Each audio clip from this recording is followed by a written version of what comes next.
Dial your commissioner ప్రజా ఫిర్యాదుల పరిష్కార వ్యవస్థకు వచ్చే సమస్యల పరిష్కారానికి సత్వరం చొరవ చూపాలని కాకినాడ నగరపాలక సంస్థ కమిషనర్ భావన అధికారులను ఆదేశించారు. సోమవారం కాకినాడ నగరపాలక సంస్థ కార్యాలయంలో ఉదయం 9:30 నుంచి 10:30 గంటల వరకు నిర్వహించిన డయల్ యువర్ కమిషనర్ కార్యక్రమానికి కమిషనర్ భావన హాజరయ్యారు. ఈ సందర్భంగా సుమారు 15 మంది డయల్ యువర్ కమిషనర్ నెంబర్కు ఫోన్ చేసి తమ సమస్యలను అధికారులకు వివరించారు. అనంతరం నిర్వహించిన ప్రజా ఫిర్యాదుల పరిష్కార వ్యవస్థలో కమిషనర్ భావన నేరుగా ప్రజల నుంచి అర్జీలు స్వీకరించి వారి సమస్యలను స్వయంగా విని పరిష్కరించాలని సంబంధిత శాఖల అధికారులకు సూచించారు.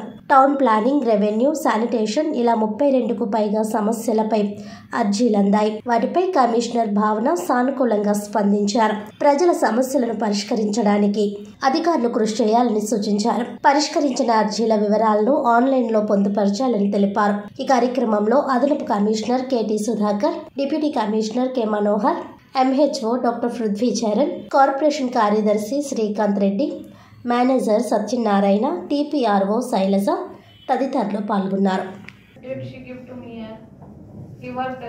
Her husband died at Kakinada shift only DLDO can shift. Yes sir. ఇక్కడ PDWCW ఎలా చేంజ్ చేశారు మాకు? అదే ఒకసారి రిమూవల్ ఆఫ్ ఎంక్రోచ్మెంట్ చూసారా? ఇష్యూ ఏంటి ఇది? ఇప్పుడు we have some time. I want to know. Before closing this, brief me with all the facts of the case, because we cannot just say that the matter is pending in court. That is not always the way.